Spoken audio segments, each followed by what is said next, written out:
Welcome to YK debate. నేను మీ అనూష. జెన్ G ఉద్యమం దేశంలో సృష్టించిన కలకలం అంతా ఇంత కాదు.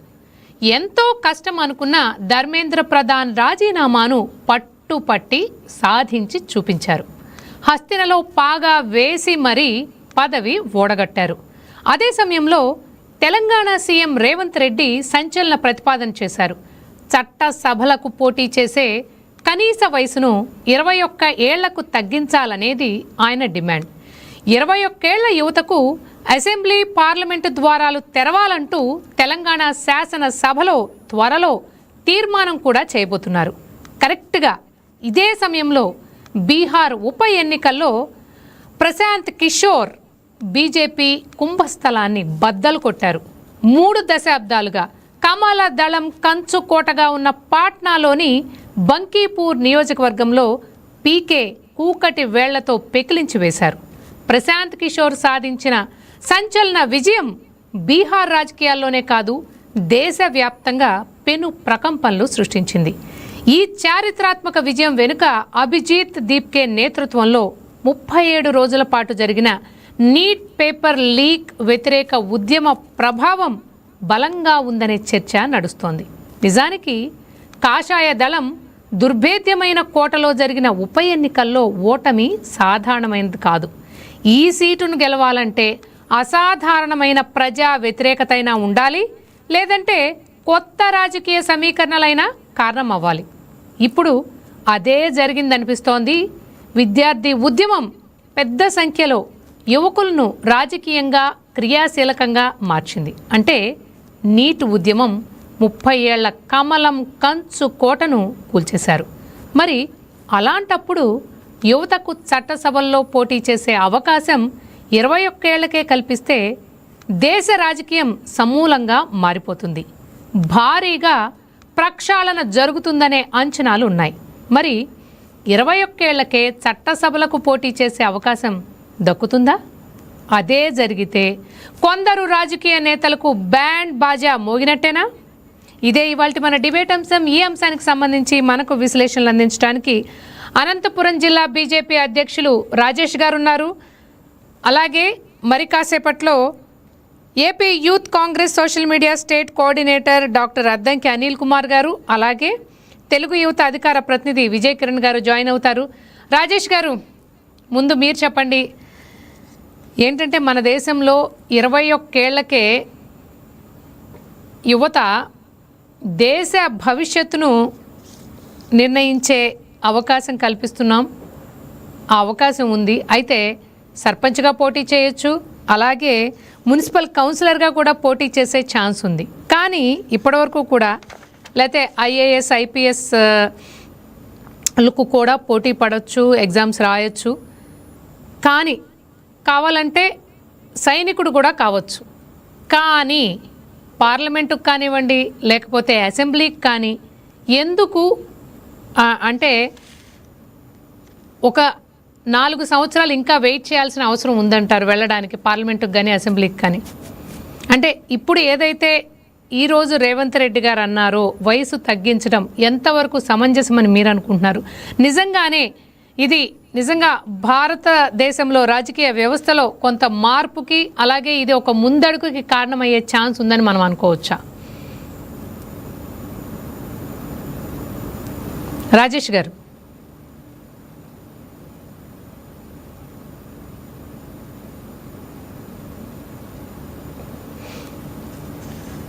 రాజేష్ గారు వినపడుతోందా నా మాట? మధ్య మధ్యలో బ్రేక్ అవుతుందండి. ఓకే. ఇప్పుడు ఓకే రాజేష్ గారు, నా ప్రశ్న వినిపించిందా మీకు? పూర్తిగా నాకు వినిపించలేదండి. ఓకే, మన దేశంలో 21 ఏళ్లకే దేశ రాజకీయ భవిష్యత్తును, దేశ భవిష్యత్తును నిర్ణయించే ఓటు చేయగలడు 21 ఏళ్ల యువకుడు కానీ యువతి కానీ. అలాగే సర్పంచ్ పదవికి పోటీ చేయగలడు, లేకపోతే మున్సిపల్ కౌన్సిలర్గా పోటీ చేయగలడు, లేకపోతే ఐఏఎస్ ఐపీఎస్ పరీక్షలు కూడా రాయగలడు. కానీ అసెంబ్లీలో అడుగు పెట్టడానికి, లేకపోతే పార్లమెంట్లో అడుగు పెట్టడానికి ఆ యువకుడు ఎందుకు 4 సంవత్సరాలు ఇంకా ఎందుకు ఎక్కువ నిరీక్షణ చేయాల్సిన అవసరం ఉంది ప్రస్తుత పరిస్థితుల్లో? అయితే దాన్ని ఎందుకు వెయిట్ చేయాలంటారు? అలాగే ఈరోజు ఏదైతే తెలంగాణ సీఎం రేవంత్ రెడ్డి గారు ఆ వయసుని ఒక 4 సంవత్సరాలు తగ్గించి 25 నుంచి ఇప్పటి వరకు అయితే అసెంబ్లీకి కానీ పార్లమెంటుకు కానీ పోటీ చేయాలంటే మినిమం వయసు 25 సంవత్సరాలు. ఆ వయసును 21కి తగ్గించాలనే ప్రతిపాదనని అసెంబ్లీలో పెట్టబోతున్నామని కూడా ఆయన అనౌన్స్ చేశారు. అంటే ఈ పరిణామాలని మనం ఎలా చూడొచ్చు? ఈరోజు ఈ లైవ్ డిబేట్ లో పాల్గొనబోతున్న మన విజయ్ గారికి, అనిల్ కుమార్ గారికి, అలాగే అనుష గారికి, వైకే టీవీ ప్రేక్షకులకు నమస్కారం తెలియజేసుకుంటున్నాము. నమస్తే అండి. అనుష గారు, ఈ ప్రతిపాదనలు మామూలుగానే వస్తూనే ఉంటాయి. ఇప్పుడు స్థానిక సంస్థల ఎన్నికల్లో ఆల్రెడీ పోటీ చేసే అవకాశం ఉంది 21 సంవత్సరాలకు.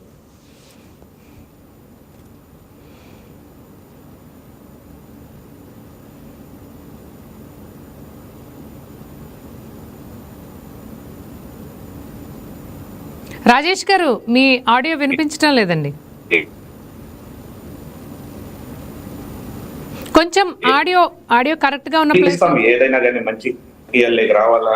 ఓకే, ఇప్పుడు వినిపిస్తుందండి. వినిపిస్తోందండి. యువత రాజకీయాల్లోకి రావాలని కోరుకుంటాం. దాంట్లో తప్పు లేదు. యువత రాజకీయాలకు వస్తేనే ఇంకా బాగా పని చేయగలరు. రాజకీయాల పట్ల అవగాహన పెరుగుతుంది. దేశంలో యువత శాసించే స్థాయికి రావాలా. రేవంత్ రెడ్డి గారు అన్నట్లు వాళ్ళ పార్టీలో పరిస్థితి చూస్తాను. పార్టీ నేపథ్యం ఏ వయసులో ఉన్నారో, పాపం మల్లికార్జున ఖర్గే గారికి 82 సంవత్సరాలు. ఆయన జాతీయ అధ్యక్షుడు. పాపం ఒక మనిషి సపోర్ట్ లేనిదే ఆయన నడవలేని పరిస్థితిలో పెద్ద ఆయన ఉన్నాడు. మరి అక్కడి నుంచే ప్రక్షాళన చేసుకుంటాం మనం. ఇప్పుడు వాళ్ళ పార్టీ నుంచే చేయమని చెప్పండి. ఇప్పుడు మా రాష్ట్ర నేషనల్ ప్రెసిడెంట్ ఇది 45 సంవత్సరాలు వయసు గల యువకుడు నితిన్ నబీన్ గారు. మీ జాతీయ అధ్యక్షుడి వయసు చెప్పండి. అట్లా మనము వేరే మాటలకు ఎన్నైనా మాట్లాడచ్చు. అది కాదు, మీ నుంచే ప్రక్షాళన మొదలు పెట్టండి. ఎవరు వద్దన్నారు? మీ పార్టీ నుంచే పెట్టండి. మిమ్మల్ని చూసి అందరూ ఆదర్శంగా తీసుకుంటారు కదా. ఎందుకు ఆ పని చేయడం లేదు? మీరు ఎందుకు ఆ పని చేసుకోకుండా మీరు ఉచిత సలహాలకే పరిమితం కావద్దండి. ఏదన్నా కానీ మీరు చేసి చూపించే పని మొదలు పెట్టండి. కాంగ్రెస్ పార్టీ 125 సంవత్సరాల చరిత్ర ఉంది మాకు. మేము ఈ దేశాన్ని 60 సంవత్సరాలు పాలించినాము. మేము మరి మీ రాష్ట్రాలలో ఎందుకు ఈ విధంగా నిర్ణయాలు తీసుకోలేకపోతున్నారు? మీరు కానీ అధికారాల్లో 3-4 రాష్ట్రాల్లో మీరు అధికారంలో ఉన్నారు. అట్లని మీరు మీతో నుంచే స్టార్ట్ చేయండి. మీ సంస్థాగతంగా మీ పార్టీ పట్ల మేము ఆల్రెడీ మా దాంట్లో కొన్ని సంస్థలు చేసినాం. 45 సంవత్సరాల లోపలే మండల అధ్యక్షుడిగా ఉండాలని దేశవ్యాప్తంగా ఒక నిర్ణయం తెచ్చినాం. 60 సంవత్సరాల లోపల ఉండాలా జిల్లా అధ్యక్షుడిని ఒక నియమం తెచ్చినాం. మీ యువత రావాలని కోరుకుంటున్నాం. జంజీ రావాలనేదే మా కోరిక. యువత రాజకీయాల్లోకి వస్తేనే వేగంగా ఇంకా మార్పులు, వాళ్ళ ఐడియాలజీ, ఇప్పుడు యువత ముందుకు వస్తేనే.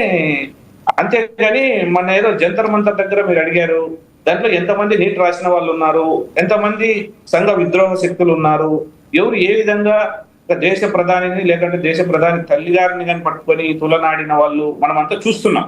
అవును, అట్లని నేను తప్పు పట్టే విధంగా కాదు. మంచి నీట్లో కొంచెము పేపర్ లీక్ అయినప్పుడు ఇబ్బంది పడిన వాళ్ళు, అవస్థలు పడిన వాళ్ళు ఉన్నారు. దానికి మేము కఠినమైన చర్యలు తీసుకున్నాం. దాని మీద ఫాస్ట్ ట్రాక్ కోర్టులు ఏర్పాటు చేసి దానికి ఒక కమిషన్ ఏర్పాటు చేసి భవిష్యత్తులో ఇలాంటివి రాకుండా చూడాలనేది మా యొక్క కోరిక. విద్యార్థుల మనోభావాలతో ఎవరైనా కానీ ఆటలు ఆడకూడదు అనేది. అందుకే ఆ డిమాండ్ మేరకు మా ధర్మేంద్ర ప్రధాన్ గారిని తప్పించడం కానీ జరిగింది. ఎందుకంటే యువత రాజకీయాల్లోకి రావాలి. అయితే 1988లో అంటే స్వాతంత్రం వచ్చిన తరువాత అప్పుడు యువత ఓట్ చేయాలి అంటే మినిమం వయసు 21 సంవత్సరాలు.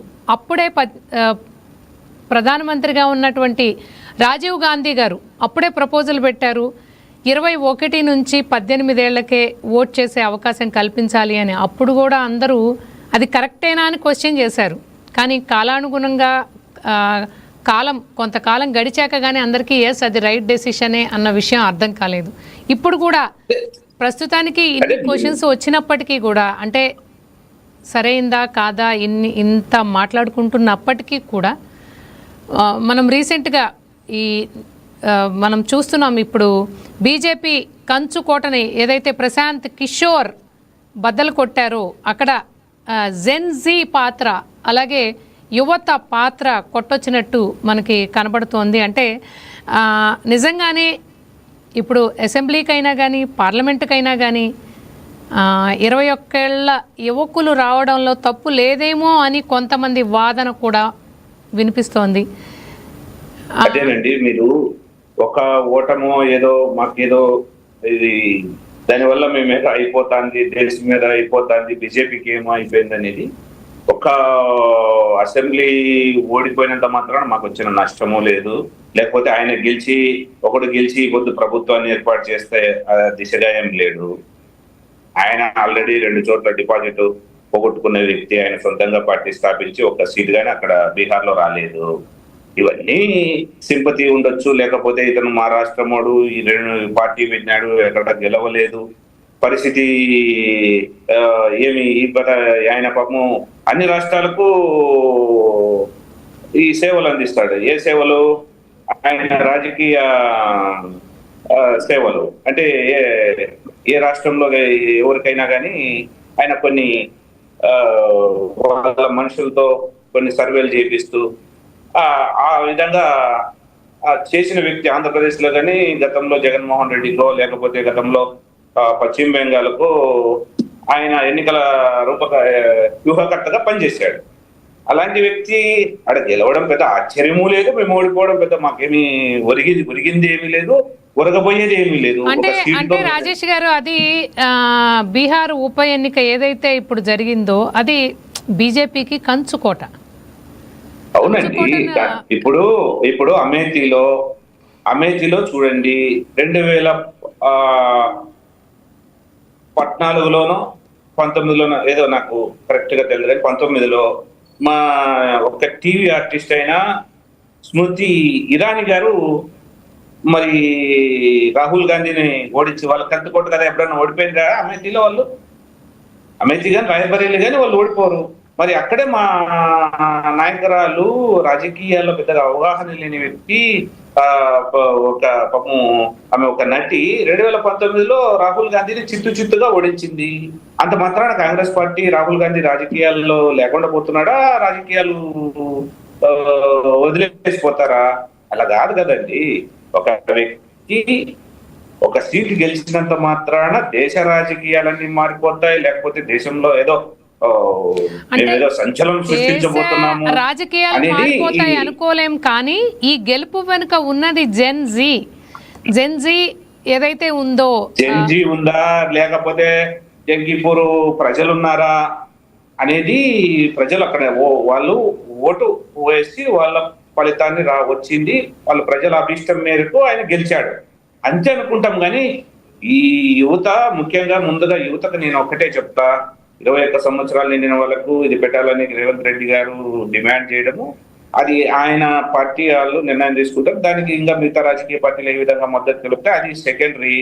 ఈయన గెలవడం మీద పెద్ద చరిత్ర కాదు. ఆడ జెన్జీ ఉందా, జెన్జీ పనిచేసిందా, ఎక్కడ మేము అనేది కొలమానం కాదు దానికి.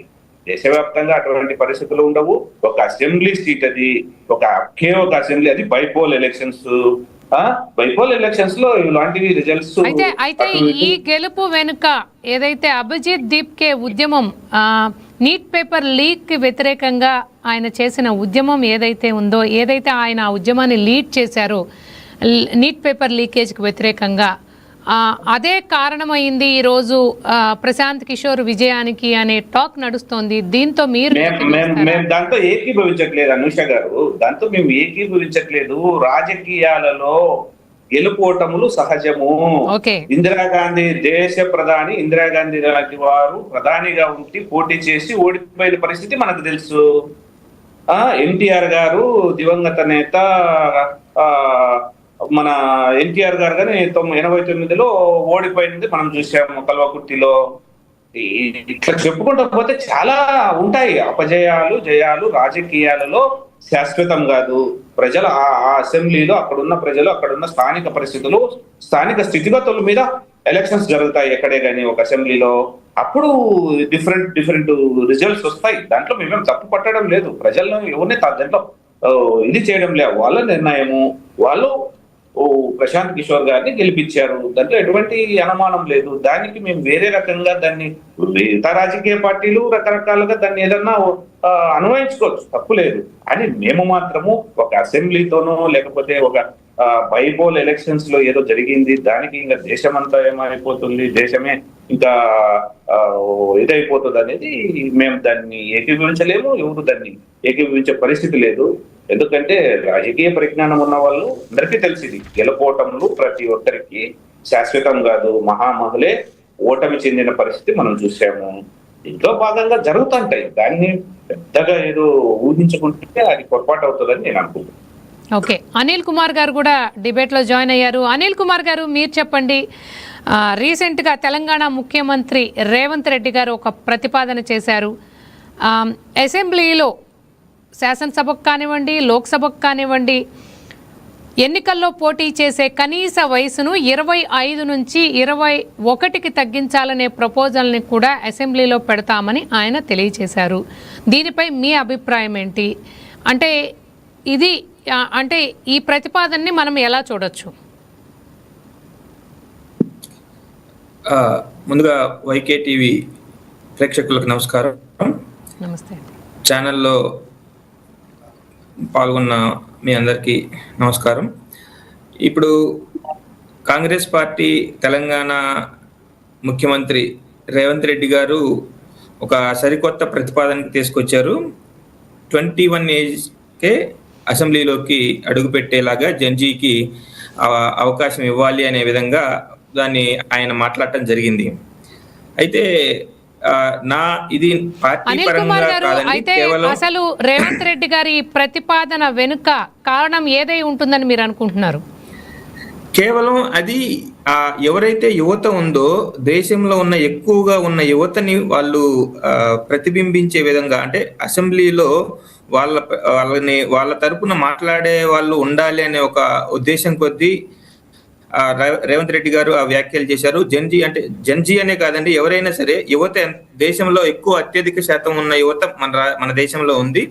వాళ్ళని రిప్రజెంట్ చేసేందుకు అసెంబ్లీలో కావచ్చు, అలాగే పార్లమెంట్ లో కావచ్చు, వాళ్ళని రిప్రజెంట్ చేసేందుకు ఎక్కువ మంది నాయకులు కొరత ఉందనేది వాస్తవం. ఎందుకంటే మీరు ఇప్పుడు గమనిస్తే ఎక్కువ మంది చాలా వయసు పైబడిన వారే ఉన్నారు. ఎక్కువ మంది రాజకీయాలలో కొత్త తరం వాళ్ళ యొక్క ఆశలు, వాళ్ళ యొక్క ఆలోచనలు, కొత్త తరంకి ఉన్న ఆలోచనలన్నీ ప్రతిబింబించే విధంగా, వాళ్ళ ఆలోచనల్ని, ఆశల్ని ముందుకు తీసుకెళ్లే విధంగా, కొత్త నాయకత్వాన్ని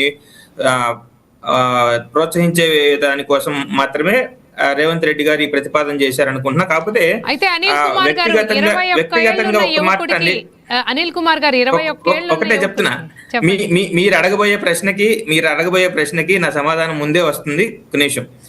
అయితే ఈ వీళ్ళకి ఈ 21 ఇయర్స్కే రాజకీయాల్లోకి వచ్చిన వాళ్ళకి అనుభవం లేమి అనేది అయితే ఖచ్చితంగా ఉంటుంది. ఆ అనుభవం లేమిని అధిగమించేదానికి దీంట్లో నా యొక్క అభిప్రాయం, వ్యక్తిగత అభిప్రాయం చెప్తున్నా అండి, ఎవరైతే సీనియర్లు ఉన్నారో వాళ్ళతో కలుపుకొని పోయే విధంగా ఉన్న వారికి, పైగా ఈ కొత్త వారికి ఇచ్చే దానికైతే బాగుంటుంది. అనుభవం లేమి వలన కానీ, దుడుకుతనం, ఆవేశం వలన కానీ, కొన్నిసార్లు ఆవేశం మంచి జరుగుతుంది, ఆవేశం అనర్థాలకి దారితీస్తుంది. దీని వలన మంచి జరగకపోయినా పర్వాలేదు, కానీ నష్టం జరిగితే చాలా తీవ్రంగా పరిణామాలు ఉంటాయి. రాజకీయాల్లో ఏదైనా సరే ఒక తప్పుడు ఆలోచన, తప్పుడు నిర్ణయం కనుక తీసుకుంటే అది ప్రజల మీద చాలా ఇంపాక్ట్ పడుద్ది. సో ఇటువంటివి నిరోధించాలి అంటే వాటికి కొన్ని 21 ఏళ్లకే అనేది నాకు వ్యక్తిగతంగా నాకంత మంచిది కాదేమో అని అనిపించినప్పటికీ, ఓకే, దేశంలో ఉన్న యువత అంతా రావాలి, నిజంగా దానికి మద్దతు గనక ఇస్తే దానికి మనం ఆపగలిగింది ఏమీ లేదు. ఆయన ప్రతిపాదన కేవలం ఆయన యువతని ప్రతిబింబించే విధంగా, అసెంబ్లీలో కానీ రాజకీయాల్లో కానీ ప్రతిబింబించే విధంగా ఉండాలి అనే ఆలోచనతోనే రాజకీయంగా రేవంత్ రెడ్డి గారు ఆ వ్యాఖ్యలు చేశారని నేను భావిస్తున్నాను. అయితే ఉండాలి, ఖచ్చితంగా రాజకీయాల్లో యువత పాత్ర ఉండాలి. అది ఎలా ఉండాలంటే డెవలప్మెంట్ పరంగా కానీ దేశానికి సొసైటీకి ఒక మంచి ఉద్దేశంలో వాళ్ళని నాకు తెలిసినంత వరకు యంగ్ ప్రొఫెషనల్స్ అందరినీ, ఇటువంటి ఉత్సాహం ఉన్న వాళ్ళందరినీ కూడా ముందుగా వాళ్ళని ఒక అవకాశం ఇచ్చాయంటే ఒక వ్యవస్థని ఏర్పాటు చేసి దాంట్లో ముందుగానే వీళ్ళకి సంబంధించిన ఒక తర్ఫీదు లాంటిది ఏదైనా ఉంటే బాగుండేమో అని నాకు అనిపిస్తుంది. అయితే ఇప్పుడు మనకి ఈ ఐఏఎస్లు ఐపీఎస్లు చదివే వాళ్ళందరికీ కూడా ముందుగా ట్రైనింగ్ లాంటివి ఇస్తారు. అవును. అట్లాగే వీళ్ళకి కూడా ఏదన్నా రాజకీయాల్లో ఉన్నప్పుడు దీనికి మనం మాట్లాడే వ్యాఖ్యలు ఏ విధంగా ఉండాలి, దానికి సంబంధించిన టర్ఫీది ఏదైనా ఉంటే బాగుండేమో అనిపిస్తుంది నాకు తెలిసి. ఈ ప్రస్తుతానికి యువతకి సంబంధించిన వాళ్ళంతా ఉడుకు రక్తం కాబట్టి ఆవేశపూరితంగా ఉంటారు. వాళ్ళకి కొంత ఇవ్వాల్సిన వాళ్ళకి కొంత ప్లేస్ ఇవ్వాల్సిన అవసరం ఉంది. దాంతోపాటు వాళ్ళ ఆలోచనల్ని కేవలం ఆవేశంగా పూరితంగా కాకుండా ఆలోచనాత్మకంగా దాన్ని కొంతవరకు నిర్ణయాలని కంప్లీట్ గా యువత చేతిలోనే పెట్టినా కూడా అది అన్ని మంచి జరుగుతాయి అనేది మాత్రం నేను నమ్మట్లేదు, అనుకోవట్లేదు. అదే సీనియర్లు కొత్త వాళ్ళు పాత వాళ్ళు మిక్స్ అయ్యి ఉంటే ఆవేశము ప్లస్ ఆలోచన రెండు కలిస్తే దేశం ఇంకా ముందుకు వెళ్తుంది అనేది నా యొక్క అభిప్రాయం అండి. ఓకే అనిల్ గారు, అయితే బీహార్ ఉప ఎన్నికల్లో పీకే విజయం వెనుక, ప్రశాంత్ కిషోర్ విజయం వెనుక జెన్ జీ ఉందని రాజకీయ విశ్లేషకులు చెప్తున్నారు. మీరు దాంతో ఏకీభవిస్తారా? బీహార్ ఎన్నికల్లో ప్రశాంత్ కిషోర్ గారు బీహార్ ఉప ఎన్నికల్లో ప్రశాంత్ కిషోర్ గారు నాట్ ఓన్లీ ఈ యొక్క ఎన్నికల్లో కాదే మేడం, లాస్ట్ ఎన్నికల్లో కూడా ఆయన అన్ని చోట్ల పోటీ చేశారు, ఓడిపోయారు. కానీ అన్ని చోట్ల అభ్యర్థులను నిలబెట్టి పోటీ చేశారు. కాకపోతే ఆయన వ్యూహాలు అక్కడ ఫలించలేదు. ఎప్పుడైతే ఇదెంత వర్కౌట్ అవ్వలేదో నాకు తెలిసినంత ఆయన ఒక్క ఉప ఎన్నిక నుంచి మొదటి నుంచి దాని మీద గురిగా వర్కౌట్ చేసి అక్కడ స్థానికంగా ఉండే వాళ్ళతో ఎక్కువ మీటింగ్స్ అవి కండక్ట్ చేసుకొని లోకల్ గా ఏదైతే ఇష్యూ ఉన్నాయో వాటి మీద బేస్ చేసుకొని ఆయన రాజకీయంగా ముందుకెళ్ళాడని నాకు అనిపిస్తుంది. జెన్జీ ప్రభావం అంటే రీసెంట్ గా వచ్చిన వాళ్ళ ఓట్లకు సంబంధించి అక్కడ తొలగింపే జరిగింది, కానీ రీసెంట్ ఎన్నికలకు సంబంధించి ఓట్లు వాళ్ళవి పరిగణలోకి తీసుకోరు మేడం.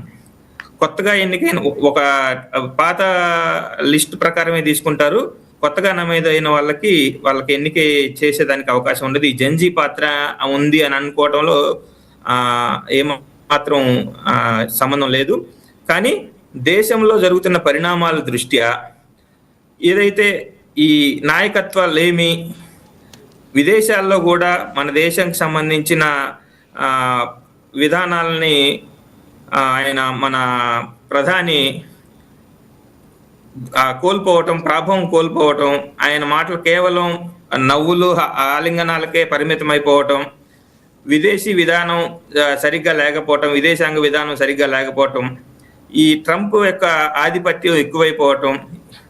నిజానికి మనకి స్వతంత్ర దేశం అని చెప్పేసి మనం చెప్పుకుంటున్నాం కానండి, 2019 తర్వాత ఎప్పుడైతే మోడీకి ఈ నరేంద్ర మోడీ గారు వెళ్ళి ఆ దేశంలో ఎన్నికల తర్వాత 2019 గెలిచిన తర్వాత ఎప్పుడైతే అమెరికాకు వెళ్ళి ఆప్కి బాత్ ట్రంప్ సర్కార్ అని అన్నారో అప్పుడే ఈయన మోడీకి తలొంగిన అక్కడ ఇండియన్స్ ఓట్లని ట్రంప్ కి ట్రాన్స్ఫర్ చేసేలాగా ప్రచారాలు చేశారో అది చాలా అసంబద్ధమైన చర్య. అది ఏమాత్రం సమర్థనీయం కాదు. ఎందుకంటే ఒక దేశానికి సంబంధించిన నాయకుడు, ఒక దేశాన్ని ప్రతిబింబించే నాయకుడు ఇతర దేశాలకు వెళ్ళి అక్కడ ఉన్న ఒక పార్టీని రిప్రజెంట్ చేయడం అనేది చాలా తప్పు ఆలోచన. దానివల్ల రాజకీయంగానే కాదండి, దేశం యొక్క అన్ని విధాలుగా ఆర్థిక సమస్యలు కూడా ఎదుర్కొన్న ఈరోజు ట్రంప్ ఏది చెప్తే దానికి తలూపే పరిస్థితికి ప్రస్తుతం ప్రభుత్వం ఉంది అంటే దానికి కారణం ఆయన ఇటువంటి చర్యలకి పాల్పడటమే. మేబీ ఇంకా వేరే ఏదన్నా ట్రంప్ చేతిలో ఇక మోడీ గారి జుట్టు ఏమన్నా ఉందే మనకైతే తెలియదు ప్రస్తుతానికి. కానీ పూర్తిగా సరెండర్ అయిపోయి విదేశీ విధానాలు ట్రంప్ ఏది చెప్తే అదే ఫాలో అవటం అనేది చాలా దురదృష్టకరం. ఇండిపెండెన్స్ అనేదే లేకుండా పోయిందనేది మాత్రం ప్రజలందరూ గమనిస్తున్నారు. అందుకే ప్రభుత్వాన్ని మార్చాల్సిన సమయం ఆసన్నమైందని చెప్పి ఈ ఉప ఎన్నిక నుంచే దానికి శ్రీకారం చుట్టారని అనుకోవచ్చండి. ఓకే అనిల్ గారు, విజయ్ కిరణ్ గారు కూడా జాయిన్ అయ్యారు. విజయ్ గారు మీరు చెప్పండి, ఏదైతే రేవంత్ రెడ్డి గారు రీసెంట్గా లోక్సభలో పార్లమెంటులో పోటీ చేయడానికి కనీస అర్హత 25 సంవత్సరాల నుంచి 21 సంవత్సరాలకు తగ్గించాలని ఏదైతే ప్రతిపాదన పెట్టబోతున్నాం అసెంబ్లీలో అని చెప్పారో, అంటే ఈ విషయాన్ని మనం ఏ విధంగా చూడొచ్చు అంటారు? అంటే ఇది నిజంగా దేశ రాజకీయాలను మారుస్తుంది, ఇది ఒక రాజకీయాలకు కొత్త అడుగు అనుకోవచ్చా మనం? విజయ్ కిరణ్ గారు వినపడుతోందా అండి నా మాట? మేడం గుడ్ ఈవినింగ్ అండి. గుడ్ ఈవినింగ్ అండి. వినపడుతుంది. చెప్పండి. ఒకసారి క్వశ్చన్ ఒకసారి. తెలంగాణ ముఖ్యమంత్రి రేవంత్ రెడ్డి గారు లోక్సభ అలాగే అసెంబ్లీ అభ్యర్థుల కనీస వయసు ఇప్పుడు 25 సంవత్సరాలు ఉంది. 25 సంవత్సరాల నుంచి 21 సంవత్సరాలకు కుదించాలనే ప్రతిపాదనను అసెంబ్లీలో మేము పెట్టబోతున్నామని అనౌన్స్ చేశారు. ఈ విషయాన్ని మీరు ఎలా చూస్తారు? అంటే ఇలాంటి పరిణామాలు దేశ రాజకీయాలని మారుస్తాయి అనుకోవచ్చా? ఎలాంటి మార్పులు తీసుకొస్తాయి అనుకోవచ్చు? ముందుగా మీకు ప్యానల్ సభ్యులు ప్రేక్షకులు ఛానల్ ప్రేక్షకులందరికీ నమస్కారం అండి. ఇప్పుడు యువతని ప్రోత్సహించాల్సినటువంటి అవసరం ఉంది, దాంట్లో ఏ విధమైనటువంటి అనుమానం లేదు. అయితే కొన్ని ఇప్పుడు పార్లమెంట్ కి సంబంధించి వయసుకి సంబంధించి అసెంబ్లీ తీర్మానం వల్ల ఒరిగేదేముండదు. అలాగే ఇప్పుడు దేశ స్థాయిలో తీసుకోవాల్సినటువంటి నిర్ణయాలు, చట్టాలు చేయాల్సినటువంటి నిర్ణయాలు. అయితే ఒకటి, ఈ రోజున ప్రపంచంలో ఉండే జెన్జీ యూత్, అదేవిధంగా దేశంలో ఉండేటువంటి యూత్, అక్కడ ఉన్నటువంటి యూత్ కి సంబంధించి ఇక్కడికి మధ్య చాలా వ్యత్యాసం ఉంటుంది. కాబట్టి ఇక్కడ ఉండే యూత్ చాలా తెలివిగా ఉంటున్నారు, చాలా ముందుకెళ్తున్నారు. ప్రపంచంలో మీరు ఏ CEO తీసుకున్నా అది భారతదేశానికి సంబంధించినటువంటి వ్యక్తులే ఉంటా ఉన్నారు. అంటే ఆలోచన విధానం యూత్ కి సంబంధించి కూడా ఎంతో పెరుగుతా ఉంది. అయితే 25 సంవత్సరాలు కాకుండా 21 సంవత్సరమే అనేటువంటిది పార్లమెంట్ స్థాయిలో తీసుకోవాల్సినటువంటి నిర్ణయం. యువతని ప్రోత్సహించాలి అనేటువంటి దాంట్లో ఎటువంటి అనుమానం లేదు, ప్రోత్సహించాల్సినటువంటి అవసరం ఉంది. ఈ రోజున 21 సంవత్సరం అయినా 25 సంవత్సరం అయినా యువత చాలా ఇండిపెండెంట్ గా ఆలోచిస్తా ఉంది, సమస్యల పైన చాలా బ్రాడర్ వేలో థింక్ చేస్తా ఉంది. కొంతమంది యువత అయినా సంబంధం లేకుండా తప్పులు చేసే వాళ్ళు ఉన్నారు, వయసుతో సంబంధం ఉండి తప్పులు చేసే వాళ్ళు ఉన్నారు. కాబట్టి ఏదో 21 సంవత్సరాలు మాత్రమే చేస్తారు, మిగతా వాళ్ళు చేయరు అనేటువంటి ఆలోచన అయితే కరెక్ట్ కాదు. అనేటువంటి దాన్ని రిప్రజెంట్ చేయాలి అనేటువంటి ఆలోచన. విజయ్ కిరణ్ గారు, తప్పులు చేసిన పెద్దవాళ్ళు కూడా ఉన్నారు కదా. ఒకటి, ఇప్పుడు అదే నేను అనేది, వయసుతో సంబంధం లేదు, తప్పు చేసే వాళ్ళకి వయసుతో సంబంధం లేదు. యువకులు చేస్తారు, అదే విధంగా పెద్దవాళ్ళు చేస్తారు. అయితే చేసేటువంటి నెంబర్ ఏ వయసులో కొంచెం వయసు అనుభవం ఉండే వాళ్ళ స్వభావం, ఆలోచన విధానానికి యూత్ కి ఉండేటువంటి విషయం ఏంటంటే యువతకి పరిణతి వచ్చే వయసు అంటే 18 సంవత్సరాలు. ఇప్పుడు ఓటింగ్ వయసు వచ్చేసి 18 ఇయర్స్. 18 ఇయర్స్కి దేశ భవిష్యత్తుని నిర్ణయించే అధికారం ఉంది 18 ఇయర్స్ ఉన్న యువతకి. కానీ అసెంబ్లీలో అలాగే పార్లమెంట్లో అడుగు పెట్టడానికి మాత్రం ఎందుకు 25 సంవత్సరాలు అన్న క్వశ్చన్ ఇప్పుడు అందరి నోటా వినబడుతోంది. ఎందుకంటే ఈరోజు బీహార్ ఉప ఎన్నిక వెనుక జెన్జీ ఉంది. అలాగే ధర్మేంద్ర ప్రధాన్ రాజీనామా వెనుక కూడా జెన్జీ, అంటే వాళ్ళు యుద్ధం చేసి ఒక రకంగా నిరసన వ్యక్తం చేసి రాజీనామా చేసే వరకు ఆగలేదు. కాబట్టి జెన్జీ ఇప్పుడు దేశమంతటా కూడా జెన్జీ గురించే మాట్లాడుకుంటోంది. అంటే నిజంగా ఇదే టైంలో రేవంత్ రెడ్డి గారు కూడా ఈ ప్రపోజల్ పెడతానని అనడం నిజంగా ఒకంత పెద్ద చర్చనీయాంశంగా మారింది. దీన్ని రాజకీయ కోణంలో చూడాలా, లేకపోతే ఇది ఖచ్చితంగా అంటే రాజకీయాలకు అతీతంగా జాతీయ స్థాయిలో చర్చించాల్సిన విషయం అంటారా? ఏ విధంగా చూడొచ్చు విజయ్ గారు? ఇది ఖచ్చితంగా జాతీయ స్థాయిలో ఆలోచించాల్సిన అంశం. జాతీయ స్థాయిలో చర్చ జరిగితేనే దీనికి ఒక సొల్యూషన్ వస్తుంది. రేవంత్ రెడ్డి గారు యూత్ ని అట్రాక్ట్ చేయడం కోసమో లేదా జెన్జీకి కొంత కాంగ్రెస్ పార్టీ కూడా అండగా ఉంది, లేదా జెన్జీని కాంగ్రెస్ పార్టీ వైపు మళ్లించుకోవాలి, ఎందుకంటే జెన్జీ ఇప్పుడు ఇండిపెండెంట్ గా ఆలోచిస్తా ఉన్నారు, రాజకీయ పార్టీకి అఫిలియేషన్ గా ఉండట్లేదు. సో దాని వల్ల ఏ నష్టం జరిగిద్దో అనేటువంటి ఆలోచన, లేదా యూత్ ని అడ్రస్ చేయాలనేటువంటి ఆలోచన, ఆ రాష్ట్రంలో ఉన్నటువంటి ఎంప్లాయ్మెంట్ కి సంబంధించి అక్కడ ఉండేటువంటి ఇబ్బందులు ఏమున్నాయో కానీ యూత్ ని అడ్రస్ చేయాలనేటువంటి ఆలోచన. ఈ రోజున జెన్జీ అనేటువంటిదే మొత్తం అన్ని ప్రపంచం మొత్తం కూడా మాట్లాడుకుంటా ఉన్నారు. ఇప్పుడు మన నేపాల్ చూసాం, ఏ విధమైనటువంటి పరిస్థితి ఉంది, బంగ్లాదేశ్. కానీ ఆ భారతదేశంలో మాత్రం అటువంటి దానికి అవకాశం లేదు. కారణం ఏంటంటే భారతదేశంలో చాలా పటిష్టమైనటువంటి రాజ్యాంగం ఉంది. ఈ రాజ్యాంగం వీ ద పీపుల్ తప్ప వీఆర్ అంటే డినామినేషన్స్ ఉండదు, అందరూ ఒకటే, we the people of India. ఇక అందుకని మనకు ఉన్నటువంటి రాజ్యాంగం, మనకు ఉండేటువంటి చట్టాలు, ఈ యువత ఎంత అంశాలపైన పోరాటం చేయొచ్చు తప్ప ప్రభుత్వాలని మార్చడం లేదా ప్రభుత్వాలని కూలగొట్టడం అనే పరిస్థితి వచ్చేటువంటి అవకాశం ఉండదు. ఖచ్చితంగా జెన్జీకి సంబంధించి కొంత వయసు పరిణితి అనేటువంటిది 21కి 25కి మధ్య మనకు చాలా వ్యత్యాసం ఉంటది. మీకు 18 to 21, 18 లోపు ఉండే ఆలోచనకి 18 తర్వాత ఉండే ఆలోచనలకు మధ్య కూడా చాలా వ్యత్యాసాలు ఉంటాయి. ఎందుకంటే ఆలోచించటం, క్విక్ డిసిషన్, ఇప్పుడు నిర్ణయాలు అనేటువంటిది కొన్ని వెంటనే తీసుకోవాల్సినవి ఉంటాయి, కొన్ని ఆలోచించి ఆచితూచి తీసుకోవాల్సిన నిర్ణయాలు ఉంటాయి. వాటిని బ్యాలెన్స్ చేయాల్సినటువంటి అవసరం ఉంటది. ఎందుకంటే ఇది ఏదో నా కోసం నాయకుడుగా ఉండటం వేరు. అయితే విజయ్ గారు, ఇక్కడికి వస్తున్న క్వశ్చన్ ఏంటంటే, ఇప్పుడు 18 ఏళ్లకి ఓటేయచ్చు, మనకు తెలుసు. అంటే ఎలా దేశ భవిష్యత్తు ఏ విధంగా ఒక్క ఓటుతో మారుతుంది అనేది మనం చూస్తున్నాం. అంటే 18 ఏళ్ల యువత ఓటు వేయొచ్చు అంటే ఇక్కడ క్వశ్చన్ ఏంటంటే, పరిణతి ఉంది అనుకోవాలా, లేదు అనుకోవాలా? అంటే అసెంబ్లీకిను లేకపోతే పార్లమెంట్లో ఎంట్రీ ఇవ్వడానికి ఎందుకు ఇంకొక 4 ఏళ్ళు వేచి చూడాలి? ఒకవేళ పరిణతి లేదు అనుకుంటే ఓటు ఎలా వేయడానికి మనము వేయొచ్చు అని అనుకోవచ్చు. ఓటు వేసి పలానతను మనల్ని పాలించాలి అనేటువంటి ఆలోచన విధానానికి పాలించడానికి మధ్య వ్యత్యాసం ఖచ్చితంగా ఉంటుందండి. ఎందుకంటే ఓటు వేయటం అనేటువంటిది మనల్ని ఎవరు పాలించాలనే నిర్ణయం వేరు, పాలించే ప్లేస్ లోకి ఉండటం నిర్ణయం వేరు, ఆ డ్యూటీస్ వేరు. సో పాలించేటువంటి నాయకుడు ఎప్పుడైనా సరే కొంత ఆలోచన విధానంతో ముందుకు వెళ్లాల్సినటువంటి అవసరం ఉంటది. ఆవేశానికి సంబంధించినటువంటి వాటికి తావు ఉండదు. కాబట్టి కొంతమంది చిన్న వయసులో కూడా ఆలోచించి పరిణితితో నిర్ణయాలు తీసుకునే వాళ్ళు ఉంటారు. కొంతమంది వయసులో పెద్దోళ్ళైనా కానీ ఆవేశంగా ఉండి పరిణితిగా నిర్ణయాలు తీసుకునే వాళ్ళు ఉంటారు.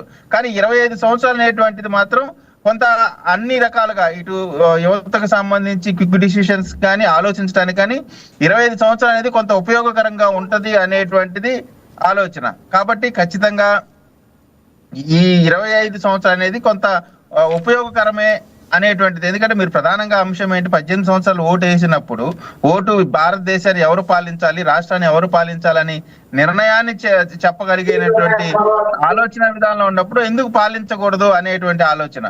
కానీ ఆ పాలించడానికి కావలసినటువంటి మెచ్యూరిటీ లెవెల్స్, ఆలోచన విధానానికి ఓటు వేయటానికి మధ్య కొంత డిఫరెన్స్ ఉంటుంది. కాబట్టి ఏదేమైనా ఇది ఒక దేశ స్థాయిలో జరగాల్సినటువంటి నిర్ణయం, పార్లమెంట్ స్థాయిలో జరగాల్సిన నిర్ణయం. కాబట్టి వేచి చూడాల్సినటువంటి అవసరం ఉందండి. రాజేష్ గారు, మీరు చెప్పండి. విన్నారు కదా విజయ్ కిరణ్ గారు మాట్లాడింది, అలాగే అనిల్ గారు మాట్లాడింది. అంటే నిజంగా ఇది జాతీయ స్థాయిలో చర్చించదగ్గ విషయం అని మీరు అనుకుంటున్నారా? అలాగే విజయ్ కిరణ్ గారు కూడా మీలాగే వయసు 25 ఉంటే బాగుంటుంది, రాజకీయ పరిపక్వత అప్పటికే యువతకి వస్తుంది కంప్లీట్గా, there is a difference, vote వేయడానికి అలాగే పరిపాలించడానికి మధ్య చాలా డిఫరెన్స్ ఉంది అని ఆయన అంటున్నారు. మరి ఆయన మాటలతో మీరు ఏకీభవిస్తారా?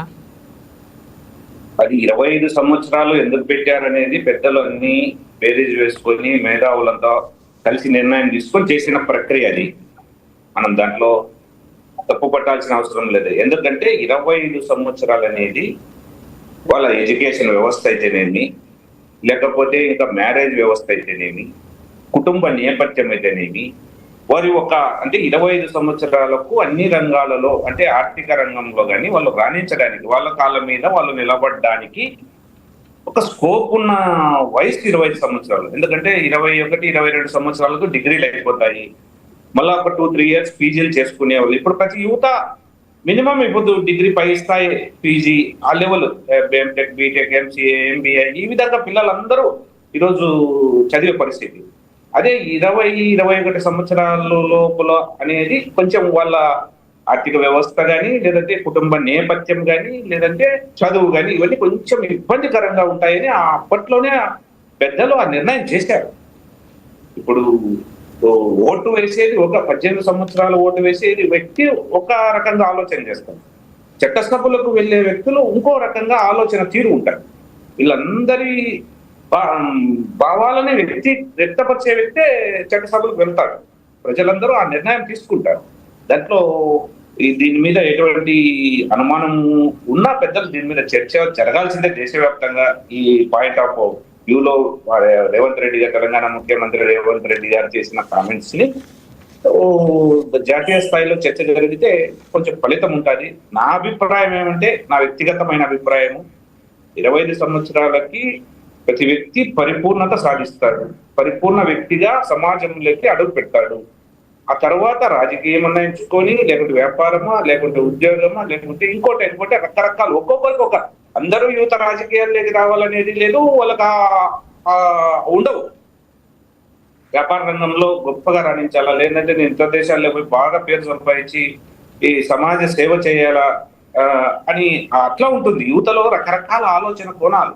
అవును రాజేష్ గారు, మనము స్వాతంత్రానికి ముందు కూడా చూస్తే ప్రపంచంలోని అనేక దేశాలు ఓటు హక్కుని ఏ బేసిస్ మీద కల్పించే వాళ్ళంటే విద్య, లింగం, ఆస్తి. కానీ మన అదృష్టం ఏంటంటే మన రాజ్యాంగ రూపకర్తలు అందరూ కూడా ఓటుని చక్కగా సమానంగా అందరికీ వేసే హక్కుని కల్పించారు. అది నిజంగా హర్షించదగ్గ విషయం. ఈరోజు మనందరం నిజంగా సంతోషించాల్సిన విషయం. అంటే చాలా దేశాలు అప్పట్లో ఆ బేసిస్ మీద ఫాలో అవుతున్నప్పటికీ కూడా మన రాజ్యాంగ రూపకర్తలు మాత్రం నిజంగా ఓటు విషయంలో సమాన హక్కును కల్పించారు. అంటే ఇప్పుడు మనం ఏదైతే మాట్లాడుకుంటున్నామో వయసు, సో ఎలా చూడాలంటారు? అదే ఫస్ట్ లో కాంగ్రెస్ పార్టీ ఆలోచన కొంతమంది మేధావులకు, చదువుకున్న వాళ్ళకు, లేకుంటే ధనవంతులకు ఉండాలనే ప్రతిపాదన చేసిన మాట వాస్తవము. కానీ డాక్టర్ బిఆర్ అంబేద్కర్ గారు ఈ దేశంలో నివసించే ప్రతి వ్యక్తికి సమానమైన గౌరవము, సమానమైన హక్కు ఉండాలా అని ఆ రోజు నిర్ణయం చేశారు. ఆ నిర్ణయం మేరకు రాజ్యాంగం ఈ రోజు ఇంత గొప్పగా ప్రజ్వరిల్లుతుంది. ఈ దేశంలో ఎన్ని క్రైసిస్ వచ్చినా, ఈ దేశంలో ఎటువంటి పెను ప్రమాదాలు సంభవించినా ఇంకా ఇప్పటికీ చెక్కు చెదరుకోకుండా రాజ్యాంగం పట్ల, లేకుంటే ప్రజాస్వామ్యం పట్ల ఒక గౌరవంతో ఈరోజు పనిచేస్తున్నారు ప్రతి ఒక్కరు. నేను కానీ, బాధ్యత ఉన్న వాళ్ళు ఎవరైనా, ఎవరు బాధ్యత వాళ్ళు సక్రమంగా ఈరోజు నిర్వర్తిస్తున్నారు. మా సోదరుడు అనిల్ గారు చెప్పారు, 2014 తర్వాత నరేంద్ర మోడీ గారు, ప్రధాని మోడీ ట్రంప్కి ఏదో ఇదైనాడు అదైనాడు. అటువంటివన్నీ మీ కాంగ్రెస్ పార్టీకి ఊహాగానాలు, విమర్శలకు తప్ప మా నాయకుడు దేశంలోనే మేటి నాయకుడు, ఎవరికి లొంగే పరిస్థితి ఉండదు. ఈ దేశం బాగుండాలా, వికసిత్ భారత్ గా 2047 సంవత్సరానికి ఆర్థిక రంగంలో అగ్రస్థానంలో నిలవాలనేది మోడీ గారి యొక్క సంకల్పము. ఆ సంకల్పంతోనే పనిచేస్తున్నాడు. ఒకేసారి 3-4 దేశ పర్యటనలు చేస్తూ ఈ రాష్ట్రంలో, ఈ దేశంలో ఎక్కడే గాని వాణిజ్య సమస్యలు కానీ, లేకపోతే వాణిజ్య పరంగా ఈ దేశం ముందుకెళ్లాలని కానీ, రక్షణ రంగంలో కానీ ఈ దేశము ఇంకా ముందుకెళ్లాలని కానీ, అప్పుడు దేశంలో యుద్ధము లేకుంటే ఏదైనా సంభవిస్తే ఇతర దేశాల మీద మనం ఆధారపడే వాళ్ళని రక్షణ సామాగ్రి కోసం, యుద్ధ విమానాల కోసము. కరోనా లాంటి కష్టకాలంలో మన భారతదేశంలో కోట్ల మంది చనిపోతారని ఇతర దేశస్తులు గోతికాడ నక్కల్లా చైనా లాంటి దేశాలు ఆశించాయి. కానీ అటువంటి ప్రమాదాలు లేకుండా ఆక్సిజన్ అయితేనేమి, మెడిసిన్ అయితేనేమి, కరోనా వ్యాక్సిన్ అయితేనేమి అన్ని మన దేశంలోనే తయారు చేసి మన దేశం కోసము వాడి ఇతర దేశాలకు కానీ పంపించిన ఘనత నరేంద్ర మోడీ గారిది. నరేంద్ర మోడీ గారు ఏ దేశం ట్రంప్ తోనో ఇంకోతోనో లాలూచి పడే వ్యక్తి కాదు, అటువంటి స్వభావం కాదు. అందుకే ఆయనకు 3వ సారి గెలిపించి ఈ రోజు 12 సంవత్సరాలు పూర్తి అయిపోయి 13వ సంవత్సరంలో కానీ ఈ రోజు దేశ ప్రధానిగా ప్రపంచంలోనే అత్యంత ఆదరణ కలిగిన వ్యక్తిగా ఈ రోజు కీర్తింపబడుతున్నాడు. మీరు ఏదో మాట్లాడి మీరు ఇవ్వద్దు. 3 సార్లు పోటీ, 14, 19, 24 3 సార్లు పోటీ చేస్తే 200 సీట్లు రాలా. 3 కలిసిన 200 సీట్లు రాలా. మీరు కానీ ఇంకా మోడీ గారి గురించి, దేశం గురించి, వ్యక్తుల గురించి మాట్లాడుతా అంటే రాజేష్ గారు, మన టాపిక్ డిబేట్ అయిపోతుంది. మన టాపిక్ స్టిక్ ఆన్ అవుదాం. ఆయన చెప్పిన మాటలకే నేను మాట్లాడుతున్నా కానీ నేను అనవసరమైన టాపిక్ నేను ఎప్పుడు మాట్లాడను. మా సోదరుడు అనిల్ గారు అన్న మాటలకు నేను సమాధానం చెప్తున్నాను. ఆయన అనేసి నేను సమాధానం చెప్పుకోకపోతే ఎలా అనుష గారు? అందుకోసమే చెప్తున్నాను, ఈ దేశం బాగుండాలా, ఈ దేశం కోసం నిరంతరం పనిచేసే వ్యక్తి విద్యా సంస్థలు అయితేనేమి, లేకపోతే ఎయిమ్స్ లాంటి ఇన్స్టిట్యూషన్లు అయితేనేమి. ఆంధ్రప్రదేశ్ లో చూడండి, ఒక్కో జిల్లాకు ఒక వరమానం ఇచ్చాడు. ఇప్పుడు సెంట్రల్ యూనివర్సిటీ అనంతపూర్, లేకపోతే ట్రైబల్ యూనివర్సిటీ, ఇప్పుడు భోగాపురం ఇంటర్నేషనల్ ఎయిర్పోర్ట్, లేకపోతే మన ఈరోజు విశాఖ స్టీల్ ప్లాంట్ ఆదుకోవడం అయితేనేమి, ఉత్తరాంధ్ర అమరావతి కట్టుకోవడానికి ఎంత ఇచ్చారు సార్? అమరావతి నిర్మాణానికి ఎంత ఇచ్చారండి? అమరావతి పూర్తిగా దాదాపు పూర్తిగా లోన్లు తీసుకొని డెవలప్ చేసుకొని లోన్లు మీరే కట్టుకోండి అని చెప్పారండి. మీరు ఓర్చుకోలేక అమరావతికి ఏమి ఇచ్చినారు, పోలవరానికి ఏమి ఇచ్చినారని మాట్లాడతారే. మీరు అవగాహన ఉండి మాట్లాడాలా, అవగాహనతో మాట్లాడాలా. పెద్దలు మీకు తెలుసు, వాస్తవం తెలుసు మీకు. చెంబడి నీళ్లు, గుప్పెడు మట్టి. ఇప్పుడు మీరు కొన్ని నిజాలు తెలుసుకోండి. మీ పార్టీ ఓన్ చేసుకొని మాట్లాడండి, అంతేకాని నేను మాట్లాడేది అయిపోనండి. నాకు అవకాశం ఇచ్చారు, తర్వాత మీరు ఏదైనా చెప్పండి, నేను వింటా. దాంట్లో ఏమి డిఫర్ అయ్యేదేం లేదు. అనిల్ గారు, మీరు ఏం చెప్పినా నేను వినేదానికి సిద్ధంగా ఉంటాను. నేను చెప్పేటప్పుడు మీరు ఇంటరప్ట్ కావద్దండి, అంతే. దాంట్లో ఏముంది? ఈ దేశం కోసము ఈ పని చేస్తున్నాడు నరేంద్ర మోడీ గారు. 140 కోట్ల మంది నా కుటుంబ సభ్యులు అన్న వ్యక్తి దేశంలో ఎవరైనా ఉన్నారు ప్రపంచంలో అంటే నరేంద్ర మోడీ గారే. అంత తప్ప ఈ దేశం, ఈ రాష్ట్రం అభివృద్ధి కోసము రైల్వేస్ అయితేనేమి, నేషనల్ హైవేస్ అయితేనేమి, లేకపోతే ఈ పోలవరం నిర్మాణం అయితేనేమి, అమరావతికి చెప్పిన మాట ప్రకారం కట్టుబడి ఈ రోజు నిధులు ఇస్తున్నాం. దానికి కట్టుబడి ఉంది ఇప్పుడు కేంద్ర ప్రభుత్వము.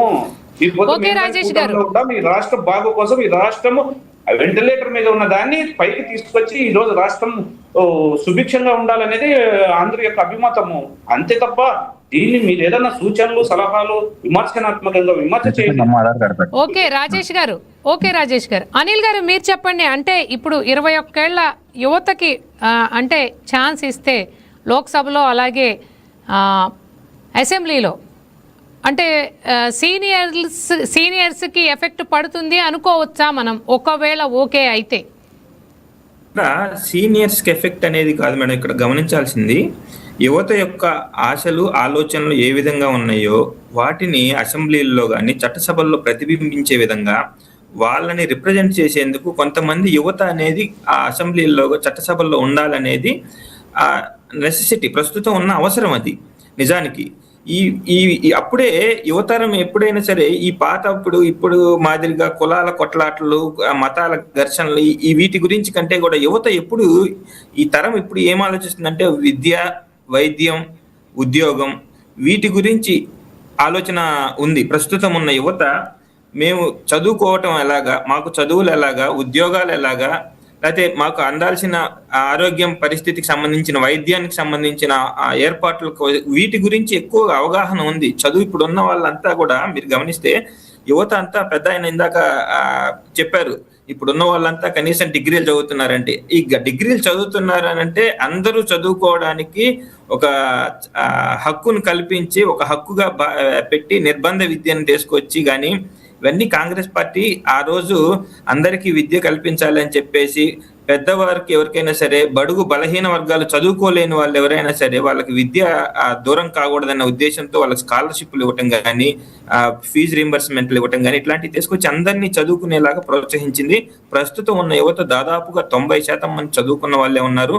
వాళ్ళ ఆలోచనలన్నీ కుల మతాల ఘర్షణల కంటే కూడా వాళ్ళ భవిష్యత్తుని చక్కగా రూపుదిద్దుకునేందుకు ఏం చేయాలి అనే ఆలోచనలు ఎక్కువ ఉంటాయి కాబట్టి వాళ్ళ ఆలోచనలు ప్రతిబింబించే విధంగా వాళ్ళకి సంబంధించిన ఒక మంచి ప్లాట్ఫామ్ ఏర్పరచుకునేందుకు అదే దేశానికి కూడా ఉపయోగపడే విధంగా, అంటే రాష్ట్రం కావచ్చు, దేశం కావచ్చు, వాటిని డెవలప్మెంట్ అయ్యే విధంగా ముందుకు తీసుకెళ్తాయి కాబట్టి చట్టం సభలలో యువత ప్రాముఖ్యత అనేది చాలా అవసరం ఉంది.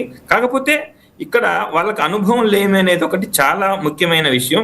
ఆ అనుభవం లేమి వలన అనర్థాలు ఏర్పడే అవకాశం ఉంది కాబట్టి ఈ కొత్త పాత కలయిక అన్నట్లు యువత ప్లస్ అనుభవం ఉన్న సీనియర్లు వాళ్ళంతా కలిసికట్టుగా ఉండే ఒక చట్టసభలు ఏర్పాటు చేయటం అనేది చాలా మంచి పరిణామానికి దారితీస్తుంది.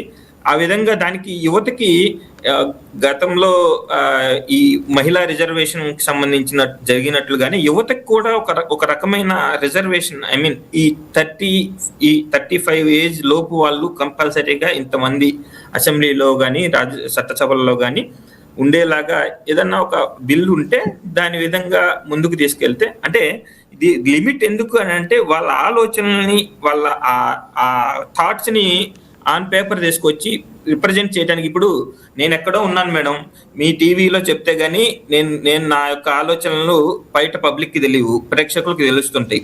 అదే చట్టసభలో ఉన్న యువత గనక రిప్రజెంట్ చేస్తే అది దేశం మొత్తం ప్రతిబింబిస్తుంది.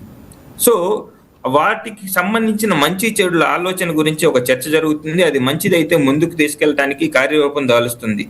ఆ విధంగా యువత యొక్క ప్రాముఖ్యత ఉంది కాబట్టి వాళ్ళ ఆలోచనల్ని డెవలప్ చేసే విధంగా వాళ్ళ యొక్క డెవలప్మెంట్ పరంగా ముందుకు తీసుకెళ్లేదానికి కూడా యువత పాత్ర కీలకంగా ఉంటుంది. కాబట్టి వాళ్ళకి కొంత రిజర్వేషన్ అనేది కల్పించి చట్టసభల్లో అవకాశం ఇస్తే డెఫినెట్లీ ఒక కొత్త తరానికి నాంది పలికిన వాళ్ళు అవుతారని చెప్పేసి నా అభిప్రాయం.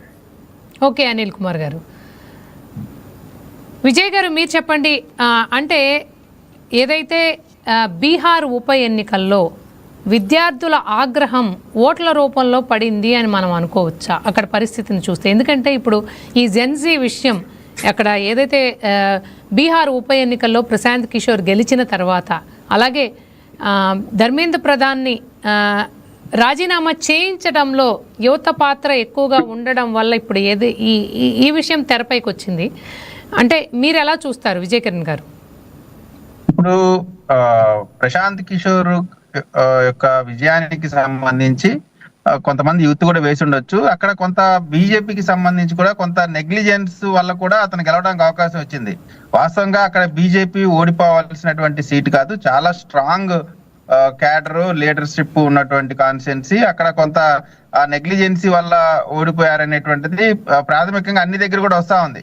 కొంచెం దాన్ని లైటర్ వేలో ఎలక్షన్ చేశారు, ఫుల్ ప్లేజ్డ్ ఎఫర్ట్స్ పెట్టలేదని. ఖచ్చితంగా ఎఫర్ట్స్ పెట్టుంటే ఇవాళ ప్రశాంత్ కిషోర్ కూడా అవకాశం వచ్చి ఉండేది కాదు. సో అయినా యూత్ కొంత అట్రాక్ట్ అయి ఉండేటువంటి అవకాశం ఉంది. ఇప్పుడు చెన్నైలో, తమిళనాడులో ఎక్కడ జరిగినా యూత్ అనేటువంటిది ఖచ్చితంగా వారి పాత్ర ఉంటది. యూత్ మాత్రమే మొత్తం డిసైడ్ చేసేది అనేటువంటి పరిస్థితి ఉండదు. యూత్ కూడా ఒక ఫ్యాక్టర్. యూత్ ఒక ఫ్యాక్టర్. లేదా ఈ రోజు ప్రశాంత్ కిషోర్ విజయం వెనుక సిజేపీ వ్యూహం ఉందనుకోవచ్చా? సిజేపీ వ్యూహం ఉంది అనేటువంటిది పూర్తిగా అవాస్తవం అనేటువంటి నా అభిప్రాయం. సిజేపీ అనేటువంటిది సుప్రీంకోర్టులో వచ్చినటువంటి ఒక వ్యాఖ్యానాల బేస్ చేసుకొని, ఎందుకంటే అతను ఆల్రెడీ కొంత సోషల్ మీడియాకి సంబంధించి సంబంధించి యాక్టివిటీస్ అన్ని చూసిన అతను కాబట్టి అతనికి ఉండేటువంటి పట్టుతో ఆ వర్డ్ ని యూత్ కి కనెక్ట్ చేసి సోషల్ మీడియాలో అన్ని రకాలైనటువంటి అట్రాక్ట్ చేయడానికి కావాల్సినటువంటి తెలివితేటలు ఉన్నాయి కాబట్టి కొంత అట్రాక్ట్ చేసాడు. ఆ క్రమంలో కొన్ని పాటలు పెట్టి అంటే రకరకాలుగా అట్రాక్ట్ చేశాడు. దానికి సంబంధించి పేపర్ లీక్ కి సంబంధించి కూడా అది సపరేట్ డిస్కషన్. ఎందుకంటే ఇప్పుడు యూత్ కి సంబంధించి మాట్లాడుతాం, పేపర్ లీక్ ఏంటి, ఎందుకు రాజీనామా చేయాల్సి వచ్చిందని. అయితే ఖచ్చితంగా యూత్ యొక్క వారి యొక్క పాత్రని మనం తక్కువ చేసి ఎవరు కూడా మాట్లాడేటువంటి అంశం కాదు. వారి పాత్ర కూడా ఉంటది, గెలుపులో ఉంటది, ఓటమిలో ఉంటది, అభివృద్ధిలో ఉంటది, అన్నిట్లో ఉంటది. అయితే అభివృద్ధి అనేటువంటి దాంట్లో యూత్ అభివృద్ధి మనకి ప్రధానమైనటువంటి కీలకమైనటువంటి, ప్రపంచంలో లేని ఎవరికి లేని శక్తి భారతదేశానికి ఉన్న శక్తి. ఎక్కువ మంది యువత కలిగినటువంటి దేశం మన దేశం కాబట్టి ఖచ్చితంగా యూత్ రిప్రజెంటేషన్ అవసరం. అయితే ఇక్కడ ఒకటి మనం 10th 15 years కి అయిపోతే, ఇంటర్ 17 years కి అయిపోతే, బీటెక్ ఇంకొక 21, అంటే టోటల్ గా కనీసం ఎడ్యుకేషన్ టెన్యూర్ అవడానికి 23-24 years ఈజీగా పట్టింది.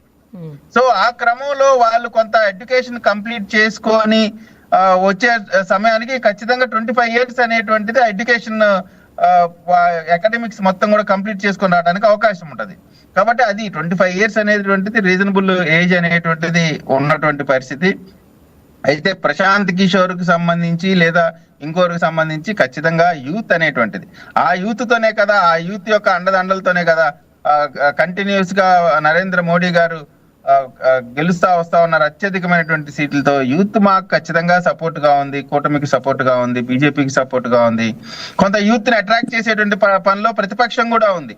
మన సిజేపీకి సంబంధించిన దాంట్లో కూడా కాంగ్రెస్ పార్టీ రాహుల్ గాంధీ గారు దాని మీద యాజిటేషన్ చేయడం ఇవన్నీ కూడా చేశాడు. అయితే ఇక్కడ ఒకటి ఏంటంటే ప్రధానమైనటువంటిది, కేవలం యూత్ ఒక్కదాంతోనే కాదు, అన్ని కలయికలు చాలా అవసరం. పెద్దలు ఉండాలా, యూత్ ఉండాలా, యూత్ తో పాటుగా పెద్దలు ఉండాలా, అందరూ కలిసికట్టుగా ఉంటేనే ఈ యొక్క మన భారతదేశ రాజకీయ అడ్మినిస్ట్రేటివ్ వ్యవస్థ కరెక్ట్ గా వెళ్ళింది. కాబట్టి 25 సంవత్సరాలు అనేటువంటిది జనరల్ గా అకాడమిక్స్ కంప్లీట్ చేయడానికి కూడా ఉపయోగపడింది. కాబట్టి 25 అనేది రీజనబుల్ ఏజ్ అనేది నా అభిప్రాయం. అలాగే రాజేష్ గారు ఫైనల్ గా చెప్పండి, అంటే అసలు 21 ఏళ్లకే చట్టసభలకు పోటీ చేసే ఛాన్స్ వస్తుందంటారా? అంటే ఇలాంటి డిబేట్స్ కానివ్వండి, లేకపోతే రకరకాల చర్చలు జరిగిన తర్వాత నిజంగా వస్తుందంటారా? అలా వచ్చే ఛాన్స్ ఉందంటారా? నేనైతే ఉంటుందని అనుకోవడం లేదు. ఎందుకంటే మనం అన్ని బేరీస్ వేసుకోవాలి. దీంట్లో యువత ప్రాధాన్యత మనకు అవసరమే. ఇప్పుడు అనిల్ చెప్పినట్లు, మన విజయ్ గారు చెప్పినట్లు, యువత ఖచ్చితంగా రావాల రాజకీయాల్లోకి, వాళ్ళ పాత్ర ఉండాల. అట్ ద సేమ్ టైం వాళ్ళ ఒక స్టాండ్ కావాలి. మనం ప్రతి ఒక్కరు మనము మన ఇంట్లోనే ఒక 20 డిగ్రీ అయిపోతేనే పెళ్లి చేసుకుంటాను. నేను ఇంకా 3 సంవత్సరాలు చేసుకోనంట, 3, 4, 5. ఎందుకంటే నేను నా కాళ్ళ మీద నేను నిలబడాలా, నా కుటుంబాన్ని నేను పోషించుకునే శక్తి సామర్థ్యాలు నాకు రావాలంట. అంటే మన మన సంప్రదాయం మన భారతదేశంలో జరుగుతుంది అదే. అందుకోసమే దీంతో నేను రేవంత్ రెడ్డి గారితో ఆయన వాదన ఏమో నేనైతే చూడలేదు. ఆయన ఏ కోణంలో మాట్లాడారో, ఆయన కొంతమంది యూత్ ని అట్రాక్ట్ చేయాలను, లేకపోతే వాళ్ళ పార్టీ వైపు ఆ యూత్ ని తీసుకోవాలను కామన్ గా ఉండొచ్చు, దాంట్లో తప్పు లేదు. అట్లని యూత్ ఎప్పుడే కానీ ఆర్థికంగా, సామాజికంగా అతని కాళ్ళ మీద అతను నిలబడినప్పుడు మాత్రమే ఏ రంగంలో అయినా ఈజీగా రాగలడు, చొచ్చుకొని పోయి పని చేయగలడు. ఇప్పుడు రాజకీయాలు చూస్తున్నాం, డబ్బు లేనిది మనం ఓపెన్ గా చెప్పుకోవాలా, రాజకీయాలు నడిచే పరిస్థితి లేదు. ఇప్పుడు మనం గ్రామాల్లో పోయినా ఒక సర్పంచ్ పోటీ చేయాలన్నా చాలా గగనంగా ఉంది. తల్లిదండ్రులు దానికి ప్రోత్సహించి నీకు ఇస్తున్నాం పో అని ఎవరు చెప్పే పరిస్థితి ఉండదు. చదువుల కోసం ఎంతో పెట్టుబడి పెట్టింటారు పాపం. వాళ్ళని కూలీ నాలిపోయే వాళ్ళు కానీ ఇప్పుడు మంచి స్థాయిలో నిలబెట్టాలా, వాళ్ళ సప్పు చేసి భూములన్నీ వాళ్ళని ఒక ఉద్యోగం సంపాదించేంత వరకు తల్లిదండ్రులు వెన్నంటి ఉండి ఈ రోజు ప్రోత్సహిస్తుంటారు. అట్లా 21 సంవత్సరానికి ఇట్లాంటి వస్తే వాళ్ళు నిలదొక్కుకోలేరు సామాన్యులు. ప్రతి ఒక్కరికి పల్లెల నుంచేనే రాజకీయ నాయకులు తయారవుతున్నారు. గ్రామీణ ప్రాంతాల్లో ఎక్కువ రాజకీయం ఉంటుంది. ఈ సాయంత్రం పూట రచ్చబండ కాడ కూర్చుంటే మన విలేజ్ కాటి నుంచి అమెరికా ట్రంప్ వరకు అక్కడే రాజకీయాలు జరుగుతాయి. అంటే అన్ని విషయాలు ఈరోజు చర్చ జరుగుతాయి. రాజకీయ అవగాహన లేదని నేను అనను వాళ్ళని, కానీ వాళ్ళు నిలబడాలా, నిలదొక్కుని వాళ్ళ జీవితాన్ని ఒక ప్లాట్ఫామ్ తయారు చేసుకున్నాక రాజకీయాల్లోకి రావాలనేది పెద్దలు అప్పటికే నిర్ణయం చేశారు. 25 సంవత్సరాలు అనేది ఒక